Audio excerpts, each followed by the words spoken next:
Bismillahirrahmanirrahim. Assalamualaikum warahmatullahi wabarakatuh.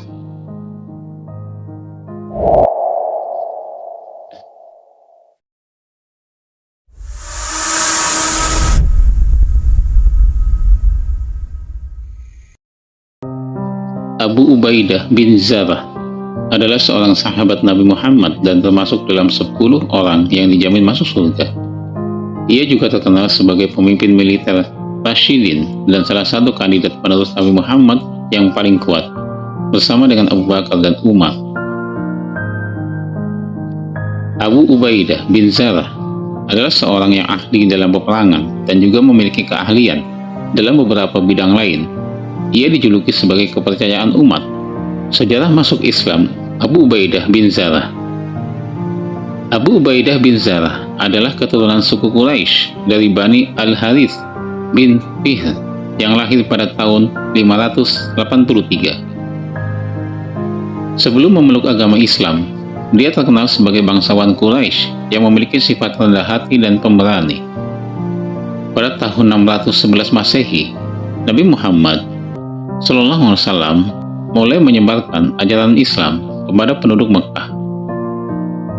Abu Ubaidah juga merupakan salah satu dari orang-orang awal yang menerima Islam ketika usianya menginjak 28 tahun. Sebagai bagian dari komunitas Muslim pertama di Mekah, dia mengalami penghinaan dan penindasan oleh orang-orang kafir Quraisy dengan Nabi Muhammad. Pada tahun 623, Abu Ubaidah ikut dalam hijrah Nabi Muhammad dari Mekah ke Madinah. Kiprah Ubaidah bin Zarrah di medan perang era Nabi Muhammad. Pada tahun 624 Masehi, Abu Ubaidah ikut serta dalam pertempuran Badar, pertempuran besar pertama antara umat Islam dan Quraisy di Mekah. Ketika pertempuran terjadi, Abu Ubaidah bertempur melawan dan membunuh ayahnya sendiri yang berada di barisan musuh dari kaum Quraisy yang kafir. Setelah itu, dia mengambil bagian dalam perang Uhud 625 Masehi, pertempuran Khandaq 627 Masehi, dan juga terlibat dalam perjanjian Hudaybiyah 628 Masehi. Pada tahun 630 Masehi, ketika pasukan Muslim berhasil menaklukkan Mekah dari berbagai arah, Abu Ubaidah ditunjuk sebagai pemimpin salah satu divisi. Pada saat itu, tentara Muslim yang dipimpin oleh Abu Ubaidah dan Nabi Muhammad SAW memasuki kota Mekah dari sisi barat. Kemudian mereka terlibat dalam pertempuran Hunain, penyerbuan Taif, dan pertempuran Tabuk. Setelah pertempuran berakhir, beberapa perwakilan Kristen dari Arab Saudi datang ke Madinah. Mereka menunjukkan minat untuk memeluk agama Islam. Kemudian, para delegasi tersebut meminta agar Muhammad mengirim seseorang untuk membimbing mereka. Nabi Muhammad kemudian memilih Abu Ubaidah untuk membantu mereka dalam memahami ajaran Islam. Era kekhalifahan Abu Bakar. Ketika Nabi Muhammad meninggal pada tahun 632 Masehi, terjadi kekacauan dalam memilih penggantinya yang menyebabkan perselisihan di kalangan umat Islam. Umar pernah meminta Abu Ubaidah untuk menjadi khalifah, namun dia tolak. Kemudian Abu Ubaidah menjabat sebagai komandan tentara Muslim dalam beberapa pertempuran dan bertempur bersama Khalid ibn al-Walid. Di bawah pimpinan Khalid, mereka berhasil memenangkan pertempuran melawan tentara Bizantium atau Romawi Timur pada tanggal 30 Juli 634 Masehi. Seminggu kemudian, Abu Ubaidah dan Khalid bergerak menuju Damaskus yang berhasil mengalahkan tentara Bizantium lainnya.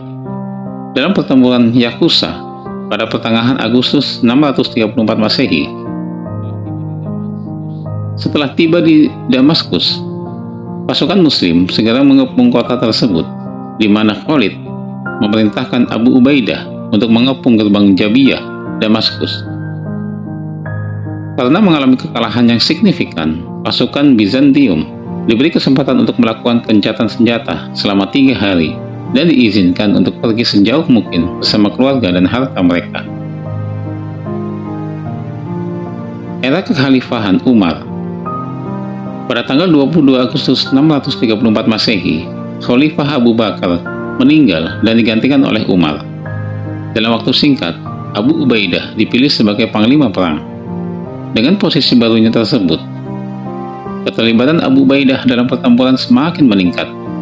Sebagaimana yang diketahui, ia segera menaklukkan wilayah Rifan Tengah, terlibat dalam pertempuran Emesa dan berhasil mengalahkan pasukan Bizantium dalam pertempuran kedua di Damaskus.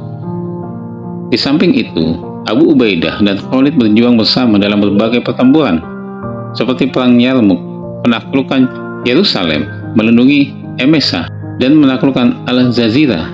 Setelah berhasil dalam pertempuran-pertempuran tersebut, Abu Ubaidah memerintahkan Khalid dan Iyad ibn Qanan untuk merebut Edessa, Amida, Malatya, menguasai seluruh Armenia sampai Ararat, dan menyerang Anatolia bagian utara dan tengah.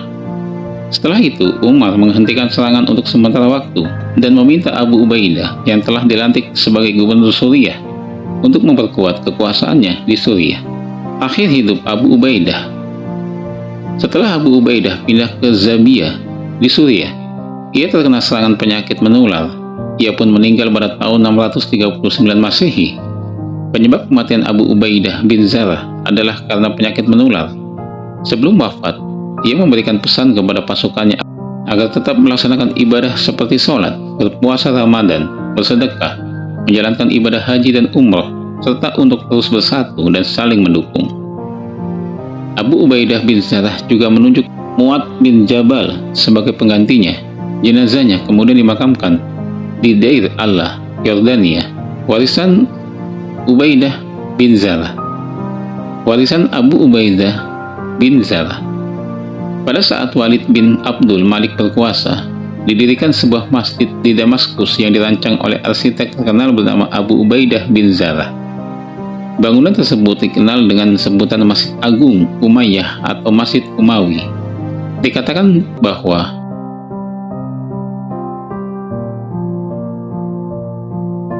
bahwa Masjid Umayyah masih berdiri teguh hingga saat ini dan dianggap sebagai salah satu peninggalan peradaban Islam yang penting bagi dunia. Abu Ubaidah bin Zarah merupakan sosok yang sangat sopan, rendah hati, dan memiliki akhlak terbaik dalam hidupnya. Dibandingkan dengan beberapa sahabat Nabi lainnya, ia dikenal sebagai sosok yang paling sederhana. Oleh karena itu, ia dijuluki sebagai kepercayaan umat, sebagai sahabat Nabi. Wallahu a'lam bishawab. Assalamualaikum warahmatullahi wabarakatuh.